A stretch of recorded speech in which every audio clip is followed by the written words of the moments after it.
दोस्तों यार, क्या आपने अपने ज़हन व फ़िक्र को कभी इस डायरेक्शन में ले जाकर सोचने की कोशिश की कि हमारे सर्कुलेटरी सिस्टम द्वारा कैरिड किया गया हुआ जो न्यूट्रिएंट्स है, जिसे वो सेल्स तक पहुंचाता है हमारे शरीर के, वो न्यूट्रिएंट्स आते कहां से हैं?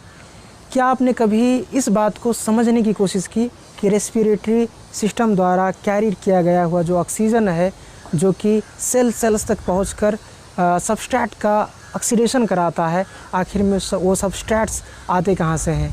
क्या आपने कभी इस बात को जानने की कोशिश की कि एक्सक्रीटरी सिस्टम द्वारा एक्सक्रीट किया जाने वाला जो वेस्ट है, वो वेस्ट आखिर किन सब्सटेंसेस के ऑक्सीडेशन के बाद में बनता है? वो सब्सटेंसेस आते कहाँ से हैं? क्या आपने कभी इस बात को जानने के लिए अपने जहन को दौड़ाया कि nervous system, skeletal system, muscular system के सेल्स अपना गुजारा किन न्यूट्रिएंट्स पर करते हैं? वो न्यूट्रिएंट्स आते कहाँ से हैं, अवेलेबल कहाँ से किए जाते हैं?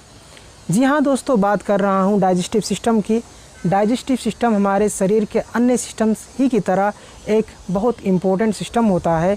ये वही सिस्टम होता है जो कि हमारे शरीर द्वारा ईज़िली, हमारे गट वाल द्वारा, हमारे एलिमेंट्री कैनल द्वारा ईज़िली एब्जॉर्ब ना किया जा सकने वाले फूड पार्टिकल्स को कुछ इस फॉर्म में कन्वर्ट कर देता है कि वो हमारे गटवाल द्वारा ईज़िली एब्जॉर्ब किया जा सकें।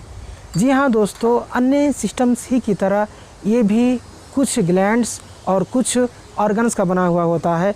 अगर ग्लैंड्स की बात की जाए तो salivary gland, gastric gland, pancreas, liver जैसे लार्जेस्ट डाइजेस्टिव ग्लैंड और इंटेस्टिनल ग्लैंड इस कैटेगरी में शामिल हैं, इस ग्लैंड्स की कैटेगरी में। जबकि अगर ऑर्गन्स की बात की जाए तो हर वो ऑर्गन जो कि एलिमेंट्री कैनल को बनाता है, इसमें शामिल होते हैं।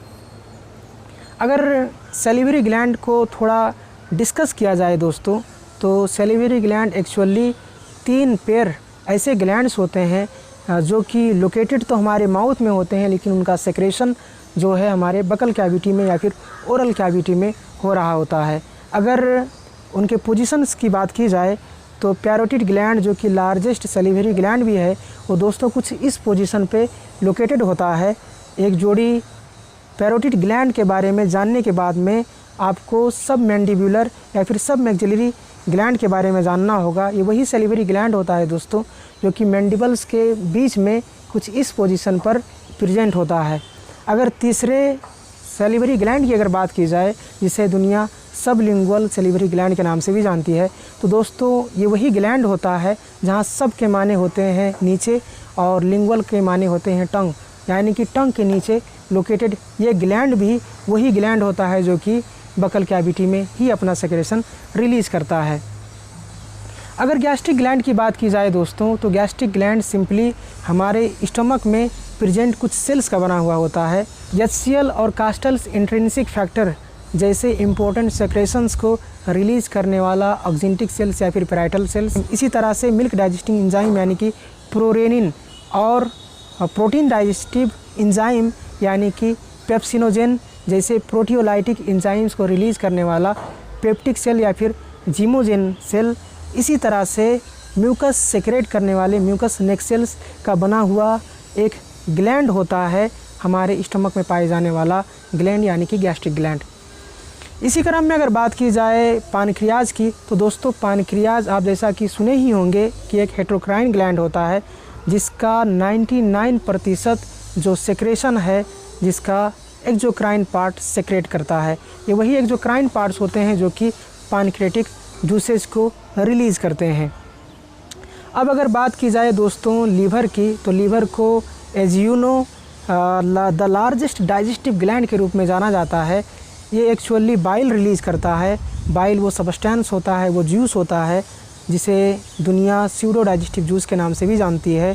ये फंक्शनली, अगर इसके फंक्शन की अगर बात की जाए तो ये सिंपली हमारे ड्यूडेनम रीजन को, जहाँ पर काइम जैसा एसिडिक जो फूड है वो आता है, उसे बेसिक बनाने में मदद करता है और एक बेसिक पीएच उस ड्यूडेनम रीजन में मेंटेन करने की कोशिश करता है। इसी क्रम में अगर बात की जाए इंटेस्टाइन की दोस्तों, तो सक्कस इंटेरिकस जैसे इम्पोर्टेंट जूस को यानी कि इंटेस्टिनल जूस को रिलीज़ करने वाले ग्लैंड्स होते हैं हमारे इंटेस्टाइन में पाए जाने वाले यानी कि इंटेस्टिनल ग्लैंड्स। अब अगर बात किया जाए ऑर्गन्स की, तो दोस्तों एलिमेंट्री कैनल जो कि 6 से 9 मीटर लंबा कैनल होता है, ये इनिशियली माउथ और फाइनली जाकर एनस में एंड होता है। माउथ फर्दर फैरिंग्स में और फैरिंग्स के कंटिन्यूएशन से ईसोफेगस या फिर फूड नली या फिर जिसे फूड पाइप कहा जाता है उसका फॉर्मेशन होता है। ये वही फूड पाइप होता है जो कि फर्दर जे शेप्ड के स्टमक में जाकर ओपन होता है। ये वही जे शेप्ड का स्टमक होता है जो जिसके फर्दर कंटिन्यूएशन से स्मॉल इंटेस्टाइन का सबसे पहला पोर्शन यानी कि ड्यूडेनम का फॉर्मेशन होता है, जिसके लिम्स के बीच में ही पैनक्रियाज प्रेजेंट होता है। ये वही ड्यूडेनम है जिसके फर्दर कंटिन्यूएशन से जेजुनम और इलियम जैसे स्मॉल इंटेस्टाइन के हाईली क्वाइल्ड पार्ट्स का फॉर्मेशन होता है। और अगर बात की जाए इलियम की, तो इलियम वो हिस्सा होता है स्मॉल इंटेस्टाइन का कि जो कि जाकर लार्ज इंटेस्टाइन के साइकम वाले रीजन में ओपन होता है। ये वही साइकम वाला रीजन होता है जिस पर एक ट्रायंगल शेप्ड एक फिंगर लाइक प्रोजेक्शन यानी कि वर्मीफॉर्म अपेंडिक्स अटैच्ड होता है। आपको मालूम ही होगा दोस्तों, ये वही वर्मीफॉर्म अपेंडिक्स होता है जिसके इन्फ्लामेशन को एपेंडिसाइटिस के नाम से भी जाना जाता है। ये साइकम फर्दर कंटिन्यू होते हुए एसेंडिंग कोलोन, ट्रांसवर्ज कोलोन और डिसेंडिंग कोलोन होते हुए सिग्मॉइड कोलोन, फाइनली रेक्टम और एनल कैनल होते हुए फाइनली एनस में जाकर जो डाइजेस्टिव सिस्टम है, डाइजेस्टिव सिस्टम का जो ट्रैक्ट है उसे कंप्लीट करता है। तो एक ओवरव्यू था डाइजेस्टिव सिस्टम के बारे में। आगे आने वाली वीडियोज़ में हम प्रत्येक पार्ट्स के बारे में डिटेल में जानेंगे ही। दोस्तों अगर आपको ये वीडियो अच्छी लगी हो तो चैनल को सब्सक्राइब करना मत भूलें और इस वीडियो को लाइक करें, कमेंट करें पॉजिटिवली और शेयर करें अपने दोस्तों में।